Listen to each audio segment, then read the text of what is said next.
It's a Saturday morning, and Steve is scrolling through his phone in bed.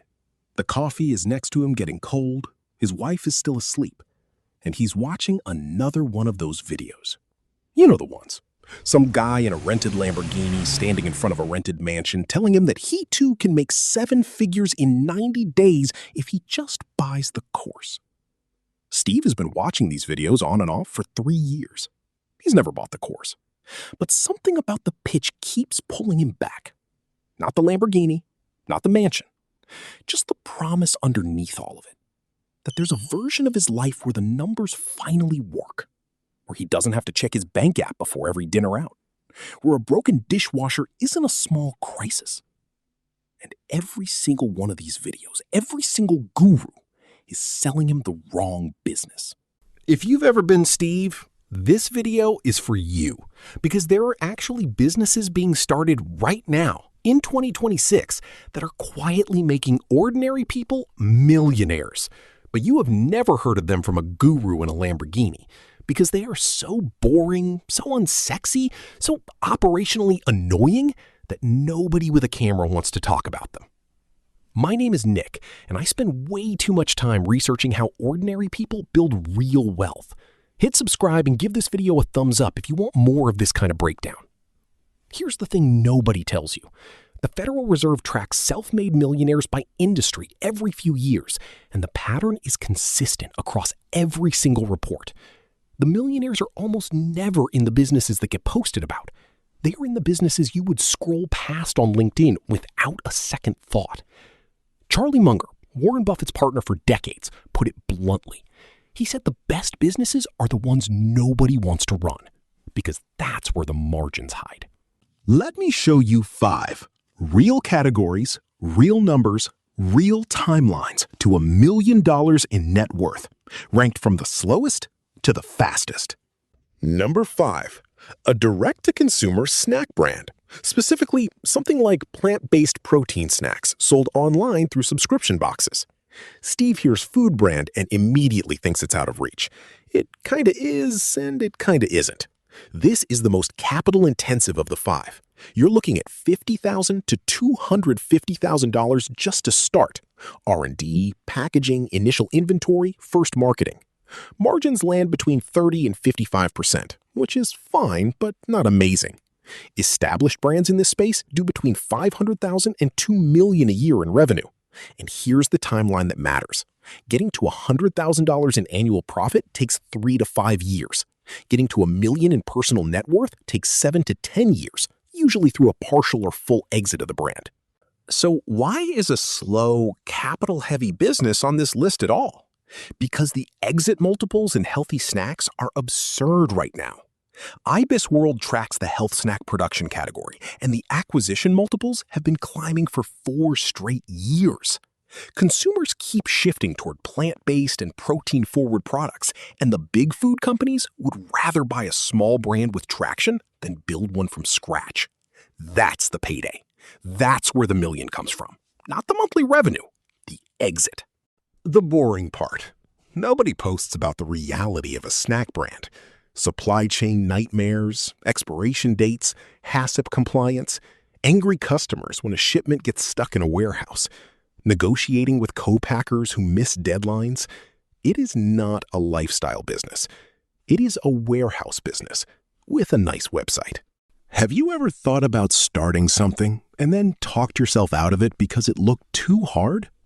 Keep that feeling in mind. We're going to come back to it. Number 4. A home energy consultant. Steve hears energy consultant and pictures somebody in a hard hat installing solar panels. That's not the business. The business is being the person who walks into a house, analyzes the family's utility bills, figures out the right combination of solar, heat pump, insulation, and smart systems, and coordinates the installers. You are the brain. The installers are the hands. Startup capital is $10,000 to $40,000 for certifications, software, and local marketing. Margins on the consulting side sit between 35 and 60%. An established operator in a decent-sized territory pulls in $250,000 to $800,000 a year through a mix of consulting fees, referral commissions from installers, and ongoing monitoring subscriptions. Timeline to 100,000 in annual profit is 3 to 5 years. Timeline to $1 million in net worth is 8 to 12 years, especially if you take equity positions in the installation companies you partner with. Why does this work in 2026 specifically? Two forces. Electricity bills are still climbing across most of the country, so families are actively looking for structural solutions rather than just being told to turn off lights. And there is a maze of federal and state incentives that most homeowners cannot navigate on their own. Somebody has to be the translator. That somebody makes very good money. The boring part. You are going to spend a lot of time in strangers' basements looking at old HVAC systems. You are going to read utility rate schedules. You are going to explain the same tax credit 4 times to the same skeptical retired homeowner. It is not glamorous. But every closed project puts thousands of dollars in your pocket, and the referrals compound because homeowners talk to their neighbors. Number 3, an AI automation agency for a specific industry. Not, we do AI. That business is dead already. I mean picking one boring industry and becoming the person who automates their guest journey, or their intake process, or their scheduling. The example that is exploding right now is AI guest automation for hotels and short-term rentals. You install the system that handles guest questions, digital check-in, upsells like late checkout or extra services, and post-stay surveys. Setup fee plus monthly retainer per property. Startup capital is $5,000 to $20,000. Margins sit between 50 and 70% because you build the infrastructure once and reuse it. Established operators run 30 to 80 properties at $500 to $1,000 a month per property. That is $200,000 to $600,000 a year in revenue, with almost no inventory and no employees for a long time. Timeline to 100,000 in profit is 2 to 3 years. Timeline to $1 million in net worth is 5 to 8 years, and it accelerates dramatically if you productize the offering into a software product instead of a service. Deloitte's Tech Trends report for 2026 calls this out directly. 2026 is the year AI moves from experiment to scale in mid-market businesses. Hotels are getting squeezed on margins. They cannot afford a full front desk anymore. But they cannot afford unhappy guests either. Somebody has to bridge that gap. The boring part. You are on calls with hotel operations managers who do not understand what you do. You are debugging integrations with property management systems that were built in 2008. You are fixing weird bugs on Saturday nights when a guest complains. Nobody is posting this on Instagram. That is exactly why the space is wide open. Number 2, a digital product business, specifically a micro-academy that trains people into a specific high-income remote skill. Not a general become a freelancer course. That is oversaturated. I mean picking one job title, like paid media buyer, or SQL data analyst, or B2B sales development rep, and building a complete pipeline. Course, mentorship, community, job board, hiring partnerships. Startup capital is $3,000 to $20,000 per year. Margins sit between 70 and 90% once the content is built, because everything is digital and reproducible. Established academies pull $200,000 to $700,000 a year through a combination of one-time courses priced between $500 and $1,500 and monthly memberships between $50 and $100. Timeline to 100,000 in profit is 2 to 3 years. Timeline to $1 million in net worth is 5 to 8 years with disciplined reinvestment. The reason this works right now is not the reason gurus tell you. It works because universities are slow. The job market is fragmenting into specialized roles faster than education can adapt. And AI is not eliminating the need for training. It is shifting what people need to be trained in. The Zuora Subscription Economy Index has shown consistent growth in education subscriptions for 8 consecutive years. This is not a bubble. It is a category shift. The boring part.